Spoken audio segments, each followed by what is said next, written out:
Ladies and gentlemen, welcome to another edition of Grind. We get real life topics from a biblical perspective. My name is Brian Boyd. Today's topic is the dangers of comfort. So, everyone, as always, I pray that you all have been safe and have been well throughout this week. And as you can see tonight, we're going to be talking about comfort and everything wrong associated with it. And if you follow me on my personal Facebook page, you'll know that I went live a couple weeks ago and I actually talked about why you should never become comfortable with your life. Get to a point to where you no longer have the drive to do anything, because it's at these dangerous times where things such as boredom, depression, and anxiety can tend to occur. And if those things are left unchecked, not only could they derail us from achieving the purpose that we ultimately want to accomplish in our lives, but it could also, worst case scenario, ruin our lives entirely. And because I don't want all of that to happen to you all, and I want you all to go and become everything that you're meant to do this year, I have the perfect story for this. And it is found, as a matter of fact, in the somewhat famous situation of David and Bathsheba. And for quick context, if you don't know who King David is, he's the man that's known in the Bible after the man after God's own heart. This is the small shepherd boy that slayed the giant Goliath at the tender young age of 16. This is the warrior of God that would go through so much time and trouble and tribulations that he would one day become the king of all of Israel. And it's at this point in this story where we see David at the height of his power after he has conquered all of these things and went through all of these obstacles. And it's also at this point where we see David at his most vulnerable and, for lack of a better word, at his most comfortable position. And we see, one of the greatest characters, one of the greatest men in the Bible come to a sharp downfall. But with that being said, to cover this story, we're going to be going through 2 Samuel chapter 11. And while this is a somewhat long story to read, as always, I will try my best to sum this up as much as possible. So if you're ready to check out this story, let's go ahead and get into it. All right. So as you can see tonight, once again, we're going to be reading from 2 Samuel chapter 11, verse 1. And it reads that in the spring, at the time where the kings would go out to war, David sent Joab out with the king's men and the whole Israelite army. They destroyed the Amorites and besieged Rabbah, but David remained in Jerusalem. One evening, David had got up from his bed and walked around the roof of the palace. And from the roof, he saw a woman bathing, and the woman was very beautiful. And David sent someone out to find her, and the man said that she is Bathsheba, the daughter of Eliam and the wife of Uriah the Hittite. And then David sent messengers to get him. She came to him, and he slept with her. And then she went back home, and the woman conceived and sent word to David, saying, I am pregnant. So far in the story, we see that, this was the time where all of the kings were supposed to go out to war. And instead of David going out, he decided to stay in, for whatever reason, in Jerusalem and relax, even though he was supposed to go out and war. That was his duty. But also, we also see that in the midst of David staying home, he happened to come across a woman walking along the palace. Long story short, she came in and he got her pregnant. So that's pretty much the start of this story. It sounds bad. It is bad, but, unfortunately, it starts to get much worse. And we're going to pick up the rest of that in verse 6. And starting at verse 6, it reads that, so David has sent this word to Joab, and he said, send me Uriah the Hittite. And Joab sent him to David. And when Uriah came to him, David asked him how Joab was, how the soldiers were, and how the war was going. And then David said to him, go down to your house and wash your feet. And Uriah left the palace, and the gift from the king was sent after him. But instead, this is where the story starts to go wrong. Uriah slept at the entrance to the palace where all of his master's servants did not go down to his house. And David was told that Uriah did not go home. And so he asked Uriah, haven't you just come from a military campaign? Why haven't you went home? And Uriah said to David, the ark of Israel and Judah are staying in tents, and my commander Joab and the Lord's men are camped in the open country. How could I go to my house and eat and drink and make love to my wife? As surely as you live, I will do no such thing. So at this point in the story, David sent for Uriah to come home. He wanted to send Uriah home to his wife so he could help cover up the pregnancy. But Uriah didn't stay home. He decided to sleep outside. And As you can see, David is a little frustrated here, but the story keeps going. We're going to pick up in verse number 12. All right. And it reads that, and David said to him, stay here one more day, and tomorrow I will send you back. And Uriah remained in Jerusalem that day and the next. And at David's invitation, he ate and drank with him, and David made him drunk. But in the evening, Uriah still went out to sleep on his mat among his master's servants, and he did not go home. And in the morning, David sent and wrote a letter to Joab and sent it with Uriah. And in it, he wrote, put Uriah out in the front where the fighting is fiercest, then withdraw from him so that he could be struck down and die. So while Joab had the city under siege, he put Uriah at the place where he knew the strongest defenders were. When the men of the city came out and fought against Joab, some of David's men's army fell. But moreover, Uriah the Hittite died. So to sum up those verses, David couldn't get Uriah to go home to his wife, so he instead came up with the elaborate plot to get this innocent man killed. And as you can see, he put him in the war where the fiercest battle was, and Uriah unfortunately got killed in this battle. So in between this, because as I said, it is a long read. Long story short, Joab had sent the messenger back to give David the news, and we jump down to verse 26. Where it says that when Uriah's wife heard that her husband was dead, she mourned for him. And after the time of mourning was over, David had her brought to his house. She became his wife, and she bore him a son. But the thing that David had done displeased the Lord. And that's pretty much where we see the story at. We see David as this great man of God, in a pit of comfort and a pit of weakness, sees this woman, gets this woman pregnant, gets her husband killed.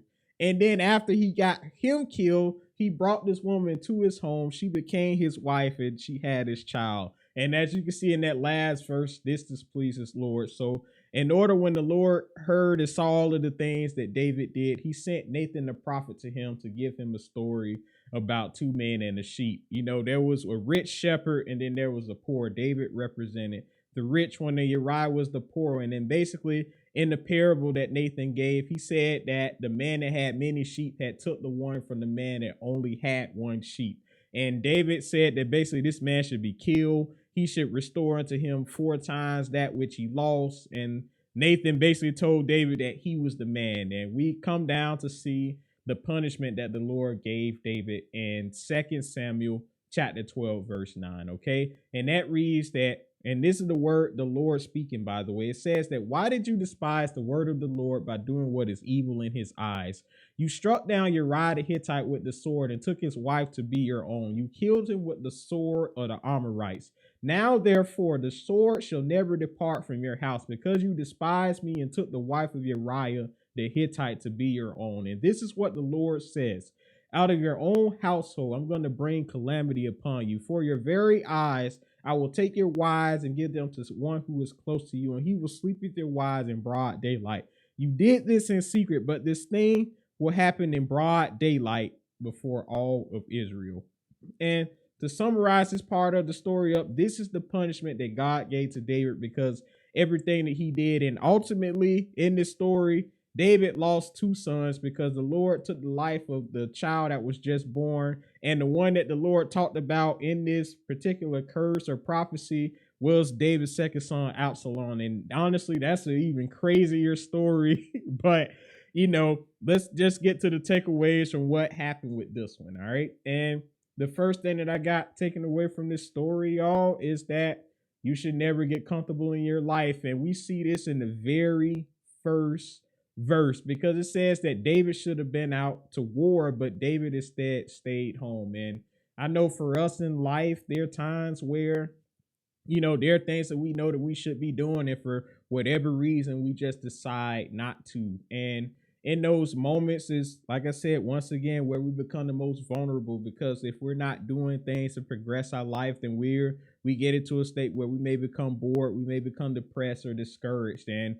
when those things happen, it tends to be a trickling or a domino effect. Things start to get worse. And it's at those times where we have to realize where we have to get back on track. And, that's something that, as I said, we all struggle with, but knowing that is the key to everything. And that actually brings me to The second point is that in those times, where we start to get comfortable, we have to stay in a place where we're able to self-reflect.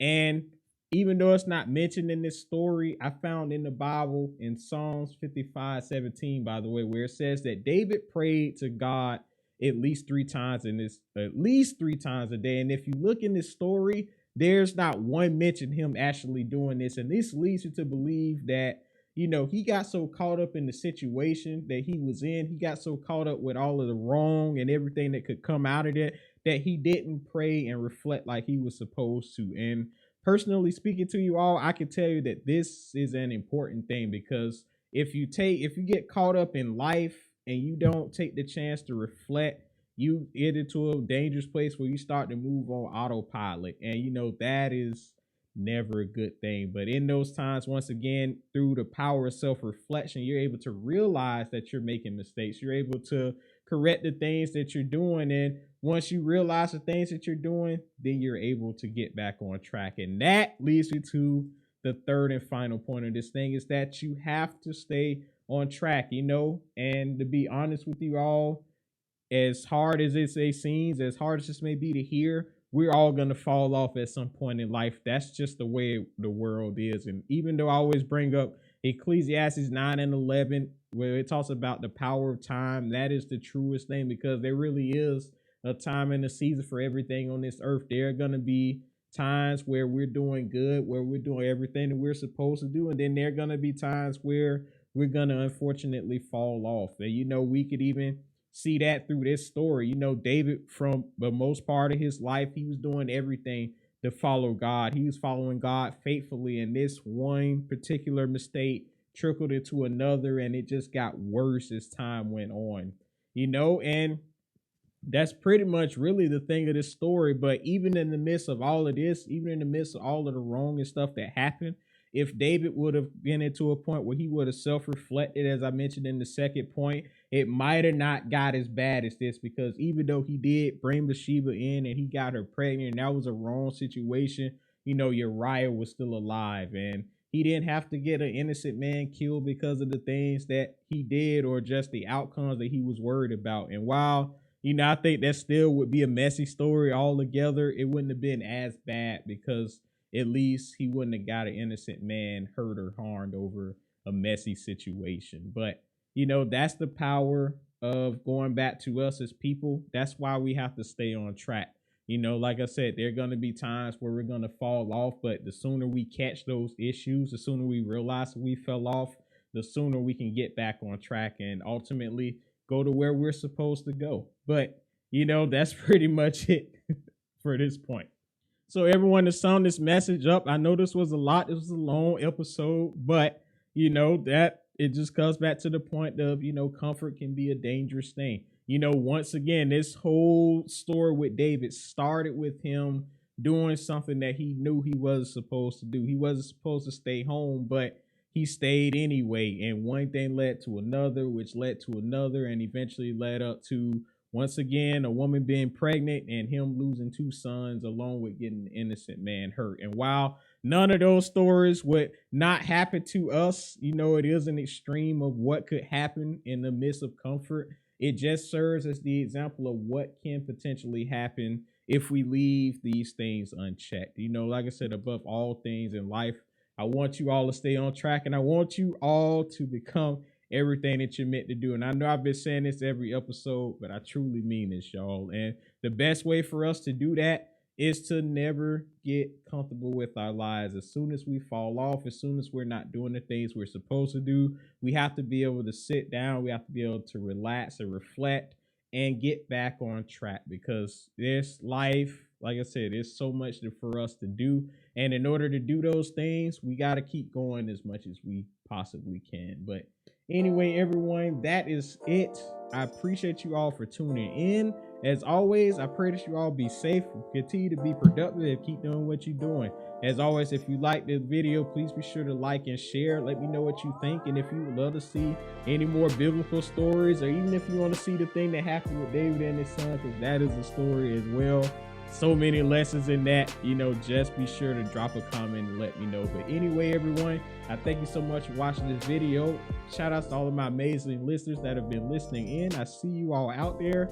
Please be sure to follow this on all podcasting platforms as well. And be sure to reach out to me and let me know what you think about this. But in the meantime, everyone, I love you all. I will talk to you all very, very soon. My name is Brian Boyd, and I'm signing off. Peace. Hey everyone, thank you so much for tuning in. If you're catching this on social media, please be sure to like, comment, and share this video with everyone that would love to hear it. And if you're one of my amazing listeners, please be sure to download the episode and follow us on all social media platforms at The Grounded Podcast. In the meantime, everyone, I pray that you all be blessed, be safe, be prosperous, and I will see you all soon in an upcoming video. This is Brian Boyd, signing off. Peace.